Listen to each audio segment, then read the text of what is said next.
Syed Ansar Ali Shah was wounded in the Peshawar school massacre, but he escaped with his life, unlike 134 of his fellow pupils and 16 staff.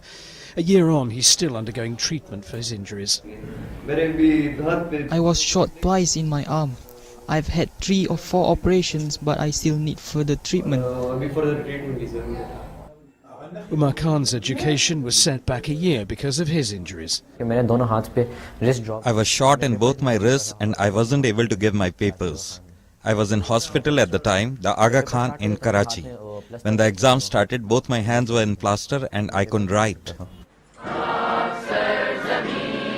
Umar's father, Akbar Khan, is helping families of the victims keep the pressure on the government to keep its promises to help. Their education was interrupted. There are many children who were disfigured or crippled, who need continuous long-term treatment. And above all, they need psychological rehabilitation. In fact, after 1 year, we realized that not only the children, but also their parents need psychological help. Also require psychological treatment. Relatives say only 22 of about 60 families who've applied for help with medical expenses above an initial $3,800 grant have received anything.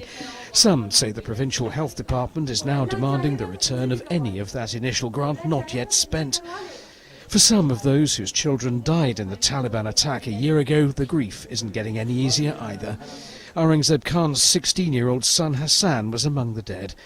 Khan's quit his job and spends much of his time in Hassan's bedroom, unchanged since the day he was killed. Other families who lost children say the attacker's execution was an easy death compared to the terror their loved ones suffered.